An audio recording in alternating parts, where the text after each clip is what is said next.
Good afternoon. It's Lindsay. This is Lindsay. It's November 26, 2022. It is Saturday. And I wanted to just go ahead and discuss some some gang stalking and mobbing at the workplace examples, okay, because I am a targeted individual and I have been experiencing a lot of mobbing and stalking lately in public and elsewhere.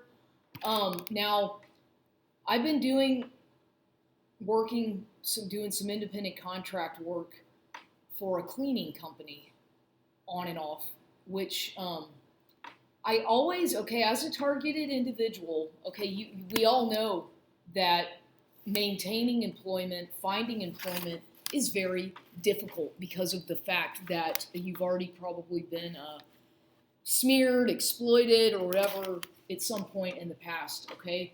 And so in maintaining employment is very difficult when you're a targeted individual because they always do things to mess it up or to try to get you fired or to try to get you to quit. And this has been the situation with me for years. So, for example, I just want to talk about how some of these homes that I've gone to clean, okay, basically, I'm sent to these homes which can be anywhere from 20 minutes away to 30 minutes away, maybe 45 minutes, or maybe 15 minutes. It just depends on what area of town it's in.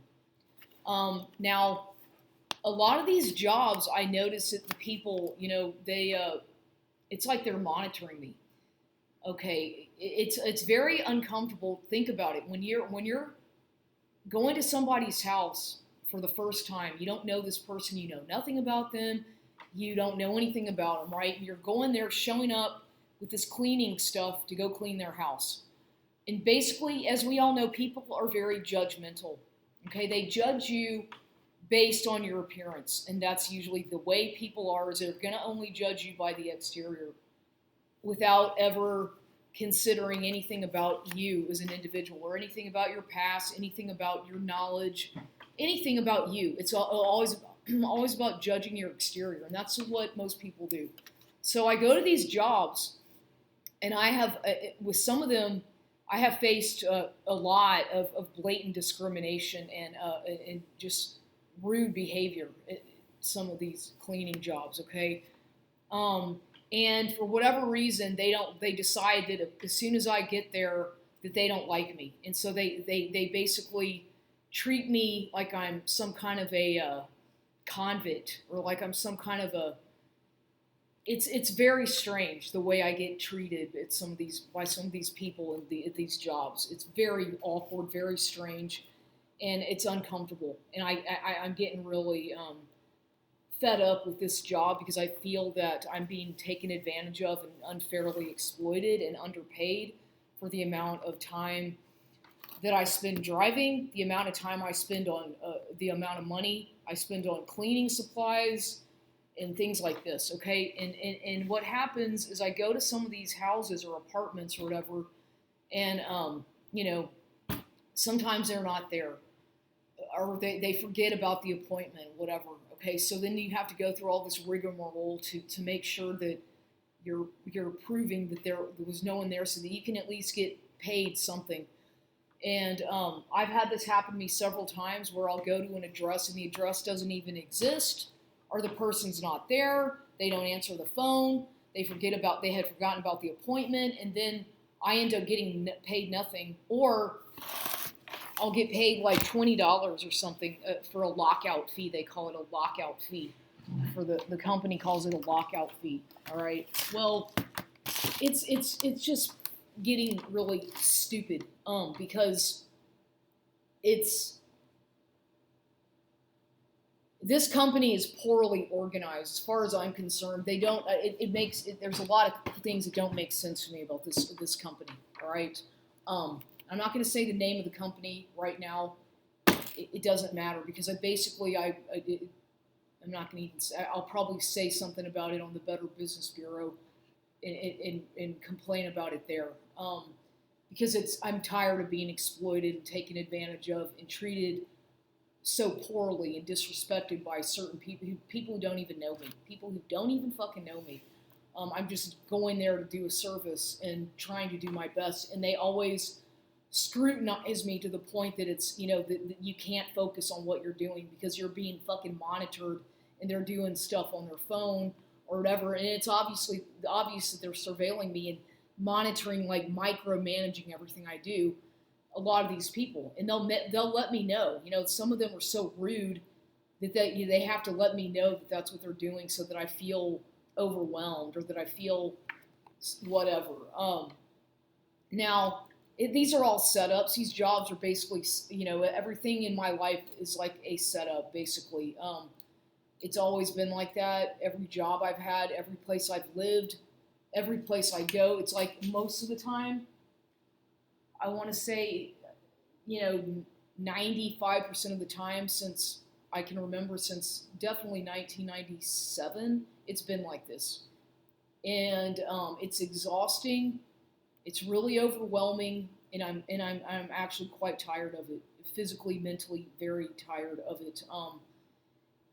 They will still use, and anytime you have employment as a targeted individual, okay, obviously they're going to use everything about your past against you. Every little detail about your past, everything.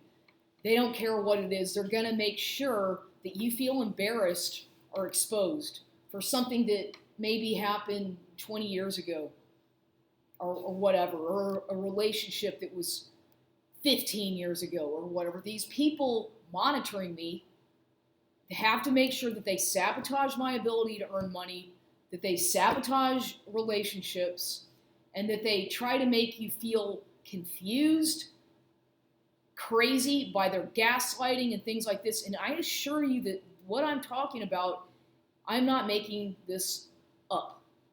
I'm not making any of this stuff up.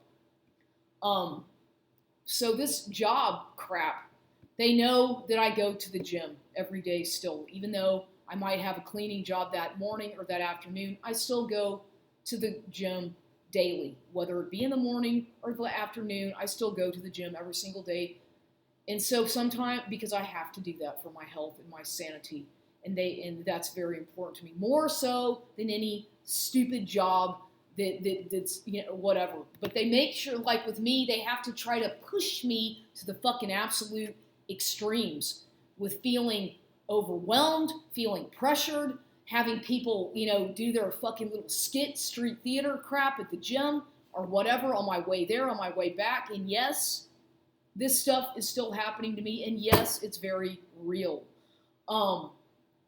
Look up organized gang stalking. Look up ambient abuse by proxy. Look up some of this stuff if you don't. A parallel justice system. Just look up, narcissistic personality disorder, gaslighting. All of this stuff is connected to gang stalking, and it's all intertwined. When I'm talking about sociopaths and psychopaths who are doing these things to destroy a target, I'm talking about how psychotic these individuals are to actually partake in these sorts of extreme measures to eliminate a target from society, okay? And they have been doing this to me for years, trying to get me assassinated, trying to have me commit suicide, which they really want me to do, by making fun of my appearance. They have to make sure that they really target, for females especially, they target mostly your appearance all the time. That's what they don't give a shit about. It's always about your appearance and your body and crap like that. And they'll praise you. You'll find that, like, if you go to a certain job or at a gym, they'll be praising you with adoration like 1 week if your hair is a certain way. But then the next week they avoid you and mistreat you, maybe because you don't look as good or you're tired or something. So it's like with me, it's like I feel like I'm forced to perform. Like literally these people have made me so, feel like I have such a burden. Like I feel as at times I'm forced to fucking perform, because I also am aware that I'm being monitored by the media. And that also sounds like I'm psychotic and delusional and schizophrenic, I'm sure, but I'm not. This stuff really is real. I don't care that people don't believe what I'm saying, but I know that when you've been exploited in the past and signed fucking release forms like I have various times in the past when I was much younger, it, yeah, yes, it's still, they still find ways to mess up your life today by doing behavior modification programming and all this crap to try to predict what you're going to do next and to try to control. They have to have certain handlers in my life who are monitoring me to make sure that I stay in line or that I don't, they have everything in my life like basically set out so that I'm not allowed or set up so that I'm not allowed to, for example, earn a certain amount of income. I'm not allowed to live in a certain place. I'm not allowed to associate with certain individuals. This is real. This is what the government and independent contractors with the government, i.e., large corporations, will do to target somebody, to keep you under control. And the people doing this to me, they'll befriend you. You might become friends with some of these people, but still you know that they're informants, okay? Even though you're friendly with these people, some of them, and you'll sit there and shoot the shit, you know that people are talking shit behind your back and that there might be some kind of a smear campaign going on, like such with me. I've had a few of them, smear campaigns because of some malignant ex who didn't get his way, so they have to make sure to punish you or humiliate you or shame you. And I'm not going to go into all the details about what some of these men have done to me to try to make me feel bad about myself or to try to, because, whatever. And it's horrible psychological abuse. What some of them have actually said to me via texting or done. And they are little jackasses. Some of these men are very immature, emotionally evolved men who like to control women. And a lot of them are affiliated with the military or they're affiliated with law enforcement or the government to some extent or another, okay? And a lot of them are actual, like, sociopaths. They behave like sociopaths. And I've met my share of them.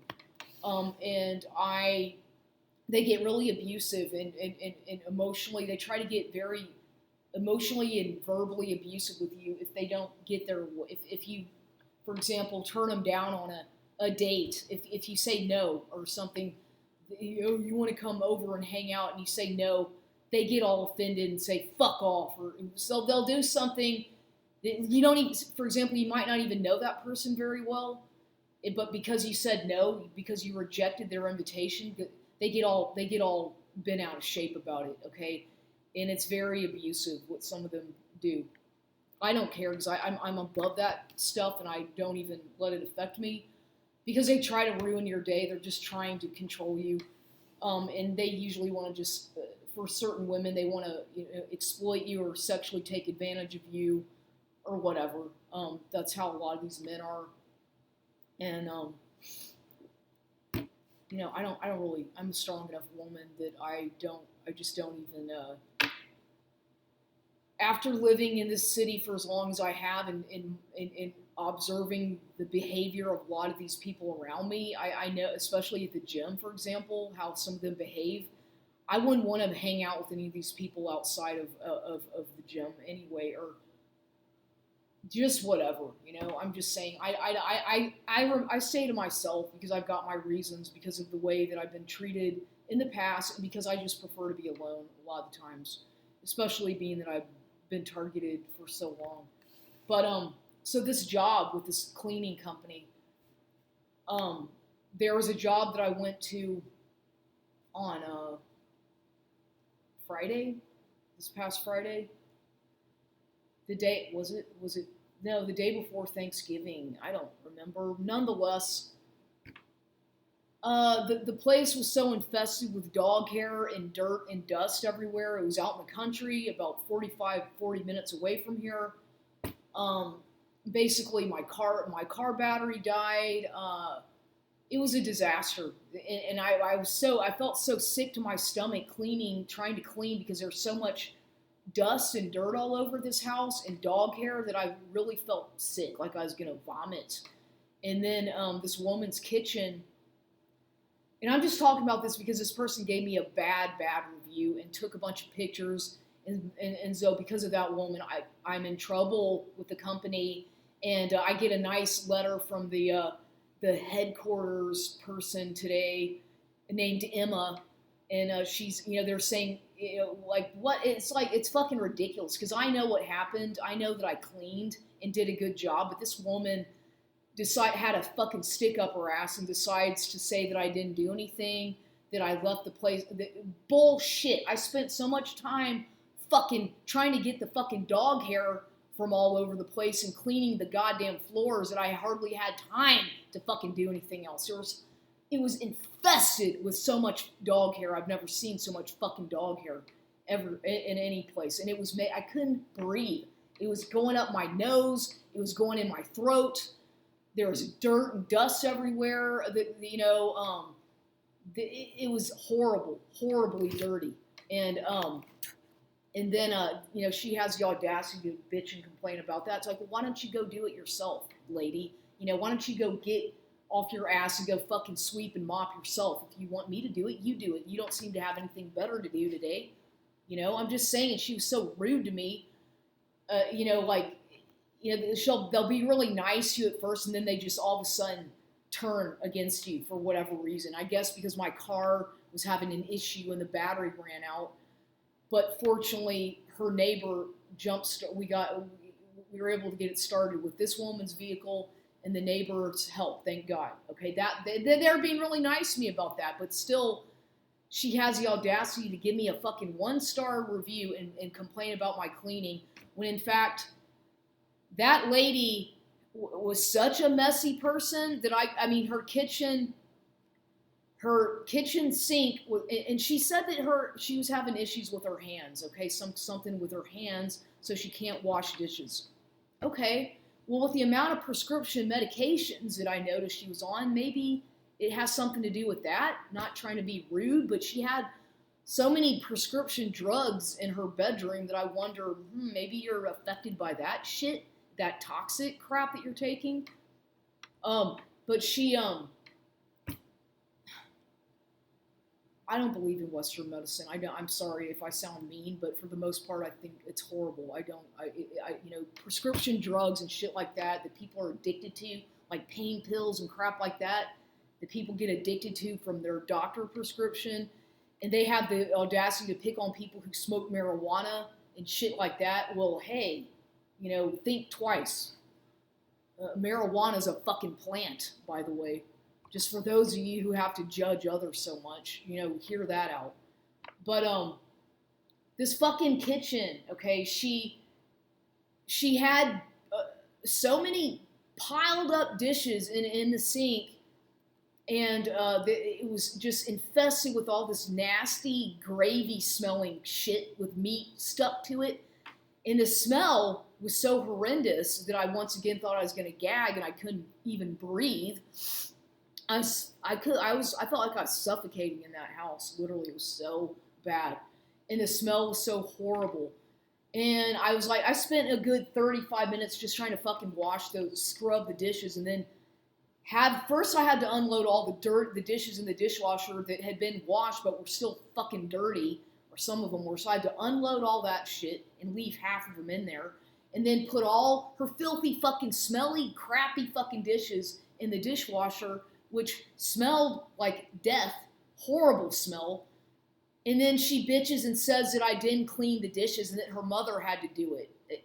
Yeah, I did, lady. I did put your dishes. I unloaded the fucking dishwasher and I put the other ones in the dish. And I couldn't fit everything in there because she had so much fucking shit all over the place. Like, how difficult is it for people? Well, okay, she's got an excuse, her hands. She can't wash dishes, but for the most part, people, it's kind of not that hard to use a dish or two after you eat and then scrub it and then put it in the dishwasher or hand wash it. It doesn't take that long. But people who just leave piles of dirty dishes in their sink, even if you're going to put them in the dishwasher a couple hours later or the next day, that's just gross because the smell starts to get so bad, especially those of you who eat a bunch of meat. and great. All that meat crap smell is bad. It smelled that you could smell the dishes in the whole house. That's how bad it was. You could smell the rotten food and the reeky. It was all permeating that whole kitchen. It was nasty. And anyway, I'm just saying that this place was bad. I've seen some pretty bad places, but this is one of the top dirtiest places I've seen in a while. And just so thought I would talk about that. So yeah.